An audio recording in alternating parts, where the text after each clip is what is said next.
I don't want their money. I want my name in the building. At midnight on a Tuesday, I watched my wife Celeste polish her phone screen for the 15th time in 10 minutes. If she rubbed that thing any harder, it would file a restraining order. Another business trip? I asked, noting the overnight bag she'd packed with her best lingerie. The black set I hadn't seen in 2 years. Portland conference. You know how these agency presentations go, Simon. She didn't look up from her screen, fingers dancing across it like a pianist hitting familiar notes. I'm Simon Drake, 41, creative director at Whitman & Associates, the kind of guy who notices details others miss. 20 years in advertising teaches you to spot the lies people tell themselves. Celeste's lie was particularly artistic.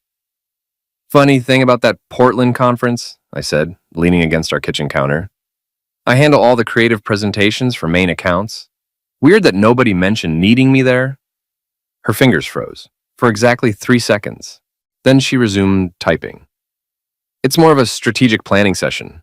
Boring executive stuff. You'd hate it. The phone buzzed. She grabbed it like a lifeline, and I caught the contact name. Jules Work. Julian Mercer, account director. Married to Vanessa, who throws those charity galas Celeste always finds excuses to skip. Julian, who'd been finding reasons to stop by my office lately, asking about Celeste's creative process with the kind of smile that made me want to check my wallet. Of course I want to come, Jules. Lock the door this time. She thought I was in the bathroom. I wasn't. I stood there, watching my wife of 15 years confirm plans to cheat on me, and felt something cold settle in my chest. Not heartbreak, that would come later. This was calculation. The same feeling I got when a client tried to screw us on a contract, and I had to decide how thoroughly to destroy their reputation. You know what, Celeste? Have fun at your conference. She looked up, startled by my tone. What's that supposed to mean? Nothing, just have fun. I walked to our bedroom, pulled out my laptop, and did what any good creative director does when faced with a problem. I researched. Celeste's agency login was still saved on our shared computer. Sloppy operational security, but then again, she never expected me to look. Her calendar showed no Portland conference. Instead, weekend strategy session, Riverside Hotel, Suite 412. The Riverside Hotel. Downtown's sleaziest attempt at luxury. The kind of place that rents rooms by the hour and pretends it's boutique. I screenshotted everything. Simon, Celeste called from the kitchen. Are you okay up there? Perfect, I called back. Just checking something for work. My phone buzzed. Eddie, my younger brother, texting his usual late-night nonsense. Beer tomorrow? Vanessa's charity thing got canceled. Apparently Julian had to cancel last minute for work. Interesting. I typed back, rain check. Got a project starting tomorrow. The project was my marriage's autopsy, and unlike Celeste's creative process, I planned to be thorough. She appeared in the bedroom doorway, overnight bag in hand. I'm leaving early tomorrow. Don't want to wake you. Thoughtful, she kissed my cheek. A dry, perfunctory peck that felt like a business handshake. Love you. Love you too. We were both lying now. After she left the next morning, I called Eddie. Remember when you said you missed the investigative work from your military days? Simon, what the heck are you planning? Nothing illegal, just comprehensive. Eddie arrived within an hour, carrying a duffel bag I didn't want to examine too closely. My brother had done 3 tours in the Middle East, specializing in intelligence gathering. Civilian life as a security consultant bored him. Show me what you've got, he said.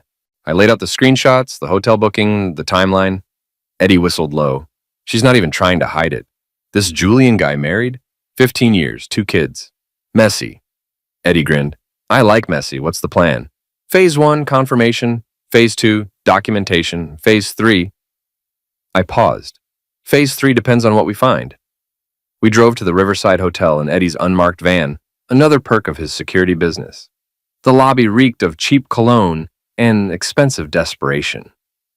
Room service, Eddie announced to the desk clerk, holding up a generic uniform shirt and a covered tray he'd somehow acquired. Suite 412. The kid behind the desk barely looked up. We took the service elevator to the 4th floor. Eddie had somehow procured a master key card. I didn't ask how. The hallway was empty, muffled sounds coming from behind various doors. Suite 412 sat at the end of the hall. Eddie pressed a small device against the door, then handed me an earbud. Digital stethoscope. Military grade. The sounds from inside made my stomach clench. Not just the obvious ones, but their voices. God, Jules, when can we stop sneaking around like this? Soon, baby. Vanessa's getting suspicious, but I've got it handled. Simon's clueless, always buried in his creative projects. What about the others? What others? Don't play dumb. Rhea told me about the redhead from accounting. And that intern. A pause. Then Julian's voice, colder. Rhea needs to learn when to keep her mouth shut. Rhea Carter, Celeste's best friend and our HR manager. Of course she knew. Jules, I'm not sharing you with a harem. You're not sharing me. You're the special one, Celeste. The others are just diversions. I pulled out the earbud, handed it back to Eddie. He was watching my face carefully. Heard enough? More than enough. We were heading back to the elevator when the real room service arrived. A tired-looking woman with a cart full of champagne and strawberries. Suite 412, she asked. Already handled, Eddie said smoothly. But you might want to give them a few more minutes. They're busy. The woman rolled her eyes and turned back toward the elevator. That's when the second elevator opened, and Vanessa Mercer stepped out. She was dressed for travel, pulling a small suitcase, her face set in grim determination. She walked past us without a glance, straight to Suite 412, and knocked. Room service! Eddie and I exchanged looks and ducked into the stairwell, leaving the door cracked. The suite door opened. Julian's voice. We didn't order, Vanessa. What the heck are you doing here? Surprising my husband? Aren't you happy to see me? How did you find you? Credit card statements, darling. You're not as clever as you think. A crash from inside the suite. Celeste's voice, high and panicked. Julian, who is that? Oh, that's Rich. Vanessa's voice carried clearly. You must be the latest flavor of the month. I'm his... You're what, honey? His girlfriend? His soulmate? Let me guess. He told you his marriage was over? That he was just waiting for the right time to leave me? Silence. That's what he told the redhead from accounting, and the intern, and the woman from the Portland office. Should I continue? More crashing. Celeste appeared in the hallway wearing a hotel bathrobe, her face flushed with humiliation and rage. This is insane, she muttered, fumbling with her phone. Julian emerged behind her, half-dressed and trying to smooth-talk his wife. Vanessa, let's discuss this at home. Home? You mean the home you've been lying about for months? The home where I found the hotel receipts, the restaurant charges, the jewelry purchases that never made it to me? Vanessa's voice was getting louder. Other doors along the hallway started opening. Ma'am, is there a problem? The desk clerk had arrived with hotel security. No problem, Vanessa said sweetly. Just delivering divorce papers to my cheating husband. She pulled an envelope from her purse and slapped it against Julian's chest. You're served, Jules. Enjoy your harem. Celeste had managed to get dressed and was trying to slip toward the elevator. Vanessa noticed. Oh, don't leave on my account, sweetie. Here, you might want these too. She handed Celeste a second envelope. What is this? Divorce papers. From your husband. He asked me to deliver them personally. The hallway went dead silent. Celeste stared at the envelope like it might bite her. That's impossible. Simon doesn't know. Doesn't know what? That you're screwing my husband? Honey, he's known for weeks. He's the one who called me. I hadn't called Vanessa, but Celeste didn't need to know that. Eddie was grinning beside me in the stairwell. You magnificent bastard. You didn't even have to do anything. Sometimes the best revenge is just watching people destroy themselves. But as I watched Celeste's world crumble in that sleazy hotel hallway, I realized this was just the beginning. The fallout from the hotel incident spread through our small main city like spilled coffee on white carpet. By Monday morning, everyone at Whitman and Associates knew about Julian and Celeste's affair, Vanessa's dramatic confrontation, and the divorce papers that may or may not have existed. I let them wonder. Simon, I'm so sorry, Jennifer from accounting whispered as I passed her desk. If you need anything, thanks, Jen, I'm doing fine. And I was. Better than fine, actually. For the first time in months, I felt like myself again. Sharp, focused, in control. Celeste hadn't come home since the hotel. According to office gossip, she was staying with Rhea Carter, her partner in crime, and our soon-to-be former HR manager. Julian had apparently moved into his downtown office after Vanessa changed the locks on their house. I was sitting in my office, reviewing creative briefs, when my phone rang. Mr. Drake? This is Red Mallory, private investigator. Vanessa Mercer hired me to document her husband's affairs for the divorce proceedings. I understand you might have some information that could be helpful. Red Mallory. I'd heard the name around town, a former cop who specialized in matrimonial investigations, reputation for being thorough and discreet. What kind of information? The kind that helps wronged spouses get what they deserve in court. Can we meet? We met at the King's Tap, a dive bar downtown that served as the city's unofficial information exchange. Red was exactly what you'd expect from a private investigator. Weathered face, sharp eyes, the kind of person who noticed everything and forgot nothing. Vanessa's got a strong case, Red said over his bourbon. Julian's been sloppy. Multiple affairs, company credit cards for hotel rooms, gifts purchased on joint accounts. But she wants more than just a favorable divorce settlement. Such as complete social and professional destruction. The man's been running through women like tissues, telling each one they're special while maintaining a stable of side pieces. Vanessa wants every detail public. I sipped my beer. And my wife? Collateral damage, I'm afraid, but from what I've observed, she's not exactly innocent. Red slid a manila folder across the table. Julian's greatest hits from the past 2 years. Your wife's just the latest in a long line. The folder contained photographs, credit card statements, hotel receipts, restaurant bills. Julian had a type. Ambitious women in their 30s and 40s, usually married, always looking for something their husbands weren't providing. The redhead from accounting, I said, recognizing a face from the photos. Lisa Martinez, lasted about 6 months. Before her was a marketing consultant from Portland. Before that, a city councilwoman's wife. Jesus, he's got a system. Identifies unhappy wives, plays the understanding confidant, promises to leave his own wife, strings them along for months while juggling multiple relationships. Your wife lasted longer than most. 8 months. 8 months. While I was working late on campaigns, taking on extra projects to save for our anniversary trip to Europe, Celeste was building a relationship with Julian Mercer. What do you need from me? Access to your wife's communications, if possible. Financial records showing expenditures that don't match her story. Anything that helps establish the timeline and extent of the relationship.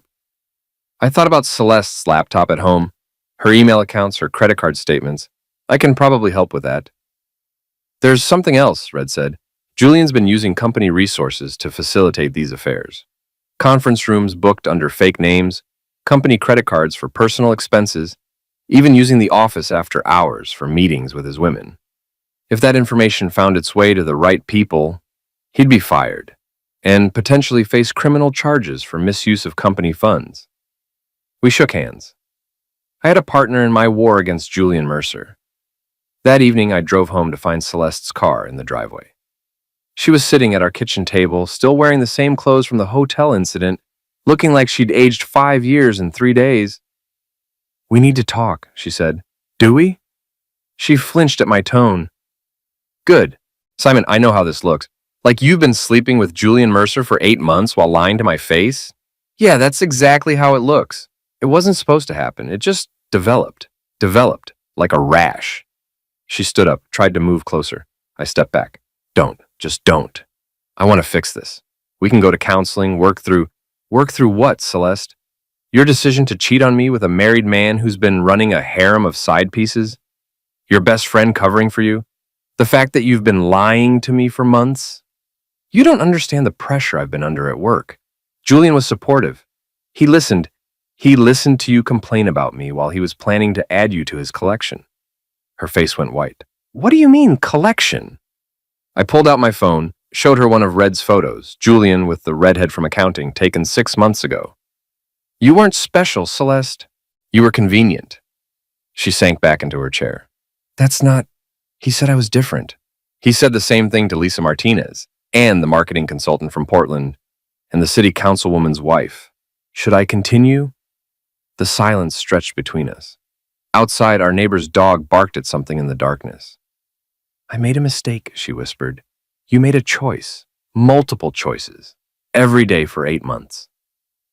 What do you want me to say?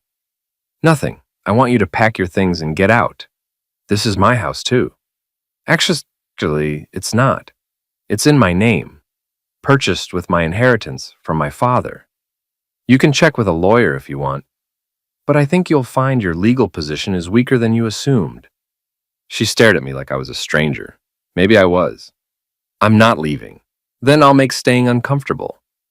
I walked to our bedroom, gathered her remaining clothes, and carried them outside to the driveway. She followed, protesting, but I ignored her. You can't do this. Watch me.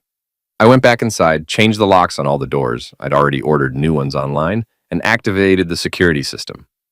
Celeste pounded on the front door for about 10 minutes before giving up and driving away.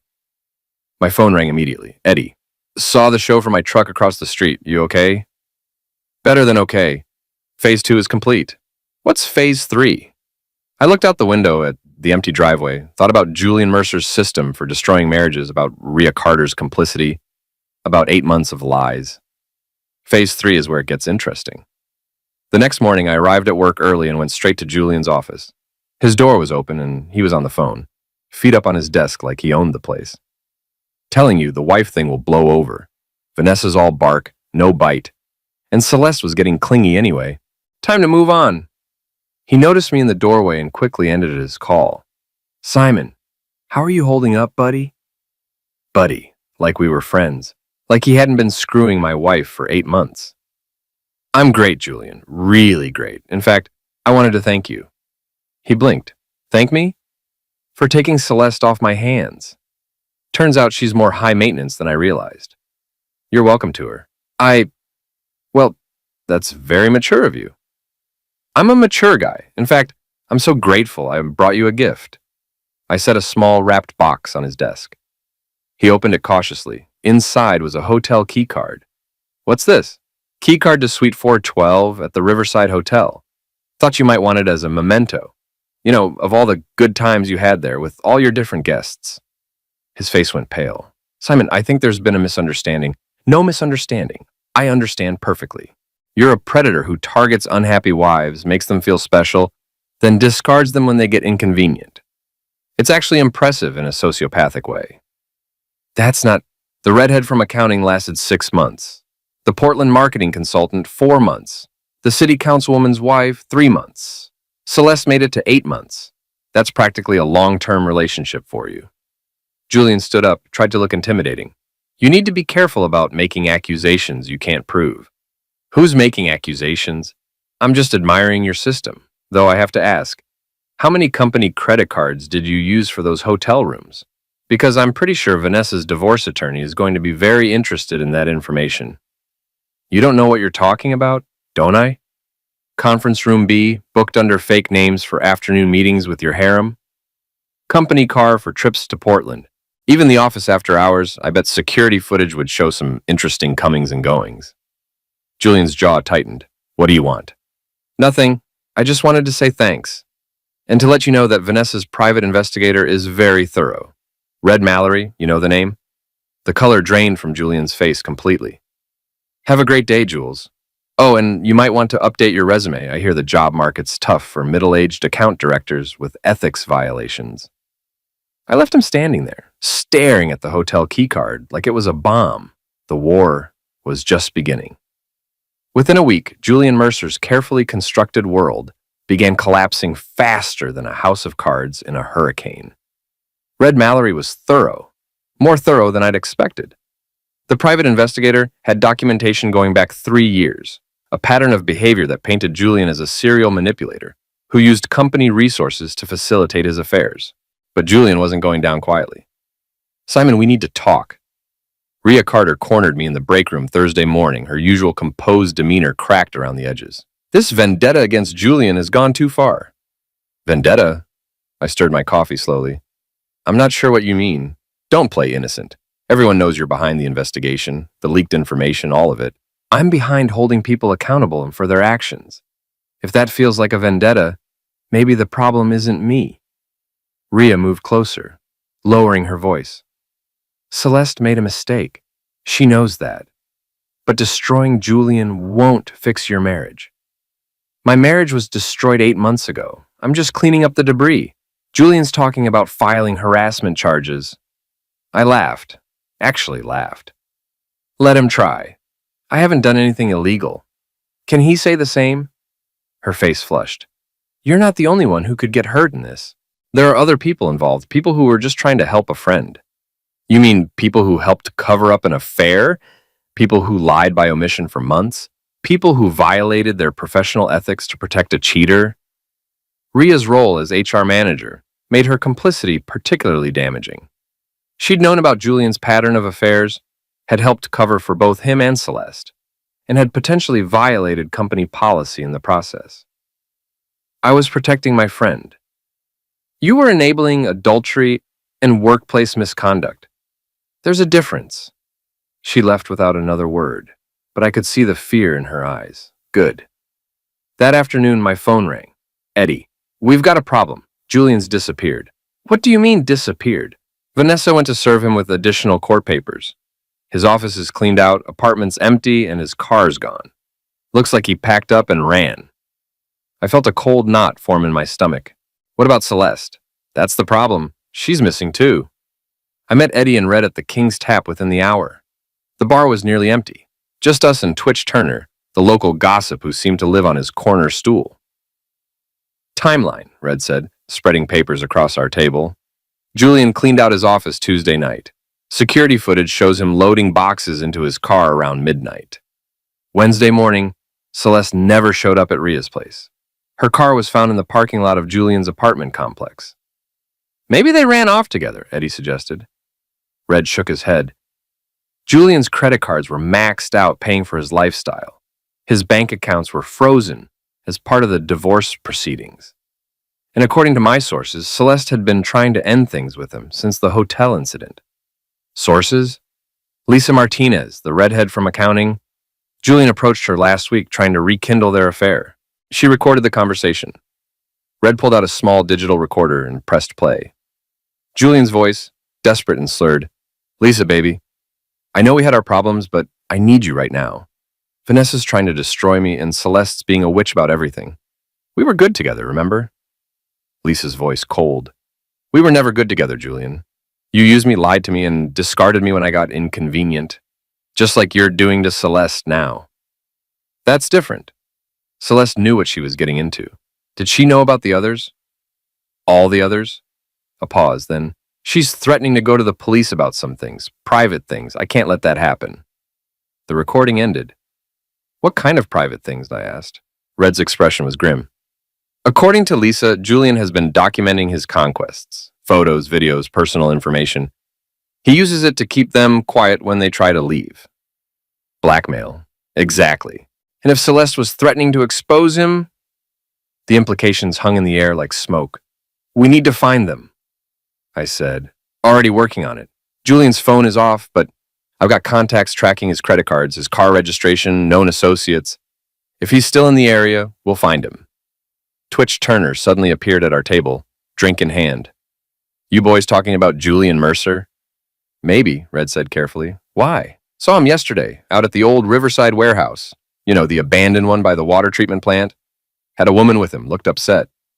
We all stared at him. You sure it was Julian? Eddie asked, like, sure as crap. Man owes me money from a poker game last month. I'd recognize that a hole anywhere. Red was already standing. We need to check it out. Shouldn't we call the police? I asked. And tell them what? That we think a man might be with his girlfriend at an abandoned warehouse? We need more evidence before involving law enforcement. Eddie was checking his phone. Warehouse district's about 15 minutes from here. If we leave now, I'm coming with you, I said. Simon, this could be dangerous. She's still my wife. The Riverside warehouse sat on the edge of town like a rotting tooth, surrounded by empty lots and rusted chain-link fence. Julian's black BMW was parked behind the building, hidden from the main road. There, Eddie whispered, pointing to a second-floor window where a faint light flickered. Red pulled out his phone. I'm calling for backup. Private security, not police. We don't know what we're walking into. How long? I asked. 20 minutes. A scream echoed from inside the building, high, desperate, unmistakably female. We don't have 20 minutes, Eddie said. The building's main entrance was chained shut, but Eddie found a loading dock door that had been forced open. We slipped inside, using our phone flashlights to navigate the debris-strewn floor. The scream came again from somewhere above us. We found a staircase and climbed carefully, the old metal steps groaning under our weight.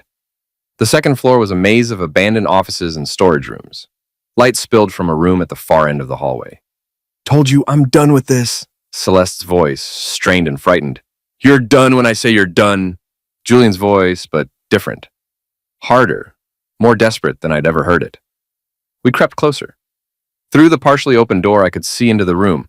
Julian had set up some kind of makeshift living space, sleeping bag, camping equipment, boxes of files and electronics. Celeste was sitting on the floor, her wrists bound with zip ties. "I never signed up for this," she was saying. "The affair was one thing, but this, kidnapping, blackmail, you've lost your mind." "I haven't lost anything yet, but I will if you go to the police with those accusations." "What accusations? I never threatened to." "Don't lie to me." Julian backhanded her across the face. That's when Eddie and I moved.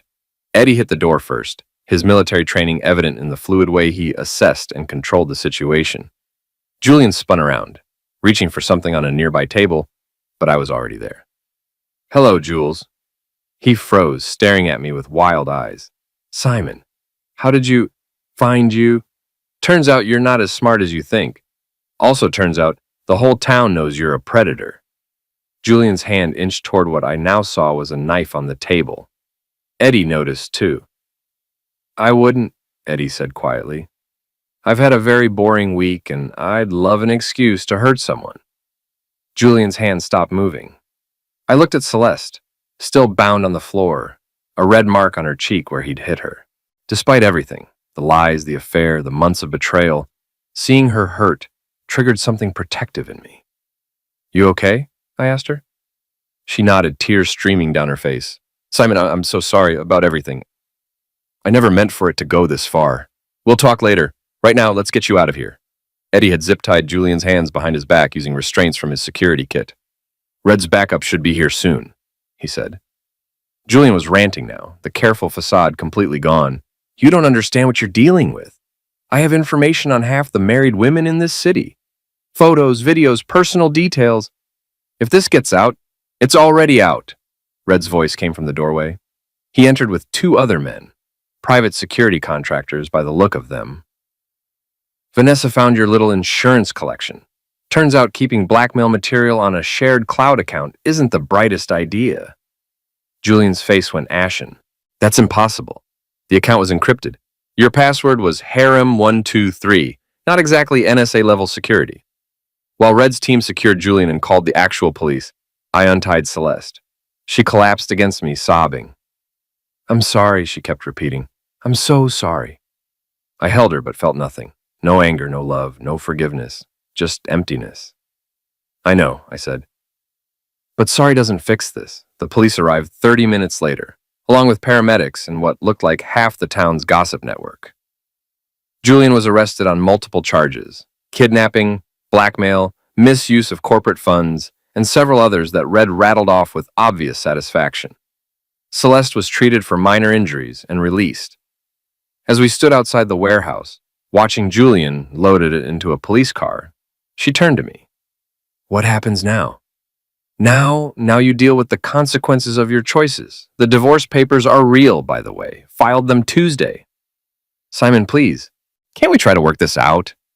I looked at her, really looked at her, for the first time in months. The woman I'd married, who I'd loved, who I'd trusted with everything. She seemed like a stranger now. "Work out what, Celeste? You chose Julian over me. You lied to me for 8 months. You let your best friend cover for you while I worked extra hours to pay for an anniversary trip you had no intention of taking. I made mistakes. You made choices, and now you get to live with them." Red approached us. "Simon, there's something you should know. The investigation turned up financial irregularities at the agency. Celeste's corporate credit card shows several charges that don't match her expense reports." Celeste's face went white. "Those were legitimate business expenses. Hotel rooms in Portland when you were supposed to be working from home.